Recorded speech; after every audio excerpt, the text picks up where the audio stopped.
สบายเลยพี่น้องผู้ใดเดินทางมาสายใต้นี่ผู้ใดอยากเว้นทางยากเนาะก่อนชนลักษเอสสิแนะนำทางเข้าตัวเมืองไปหา450 ปีนะขี่มาแต่ทางเลข13ไต่มาไกล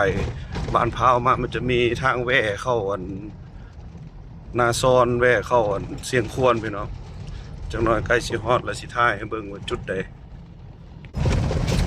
นี่อันนี้ฮอดบ้านพร้าวแล้วนี่เนาะ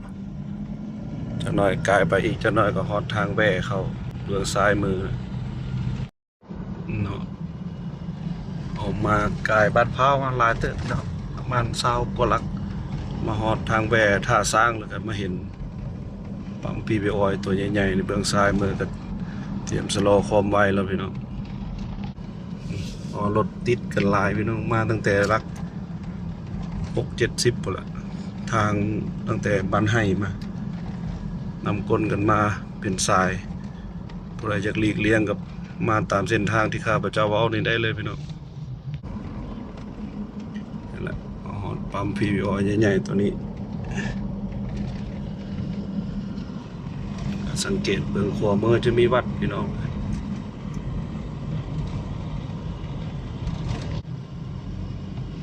นี่เนาะเบื้องขวามือจะมีวัด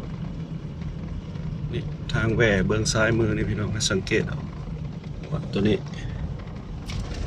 ตีตาสัญญาณเลี้ยวเขาเลยพี่น้องมาเบื้องเส้นทางนำกันว่าสิสบายไหมจากนี้ไปลักโซเอสกับ20 ปลายกิโลพี่น้องนี่เขาเลี้ยวมานี่เข้าไปหาวัดเลยพี่น้อง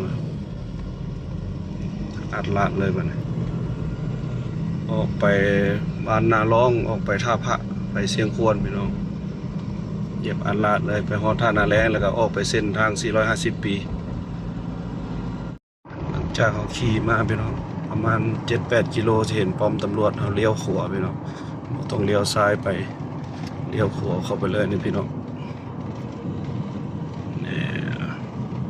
มันจะมีวงเวียนเนาะเลี้ยวซ้ายแล้วไปบ้านพร้าวเลี้ยวขวาแล้วไปขวามิตรภาพเนี่ย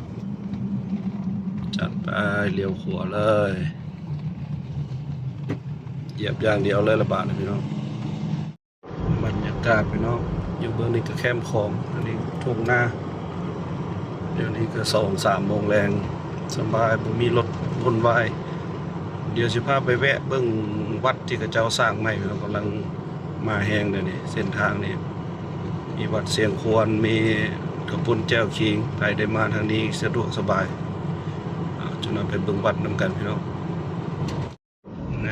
หลังจากผ่านบ้านสิมมโนมาพี่น้องมานลักหนึ่งก็มาเจอบ้านควายแดงเนี่ยแล้วก็สิเป็นบ่อนเพื่อนสร้างวัดที่กำลังนิยมกันปัจจุบันนี่แหละพี่น้องนี่แหละเบื้องซ้ายมือนี่พี่น้องบ่แน่ใจว่าจะมีบ่อนจอดรถหรือบ่อนะวัดป่าควายแดงพี่น้องอนุญาตถามบ่อนจอดรถก่อนแวะส้มพี่น้องวัดป่าบ้านควายแดงนี่เอาซ้ำนี้ผู้ใดมาแวะก็จะได้เห็นประมาณนี้พี่น้องจากเบิ่งคลิปเต็มกับเบิ่งทางช่อง YouTube อุดดิษฐวงศ์ได้พี่น้องฮอดท่านาแรงไป450 ปีเลี้ยวขวาไปเลยพี่น้องไปสิเข้าในเมืองไปซื้อมาเลยน้องห้องน้องให้ไปเลยยาวกันซ้ำนี้นะทางเว้นตัวเมืองเมื่อหน้าพอกันไหมพิบไหมบายดี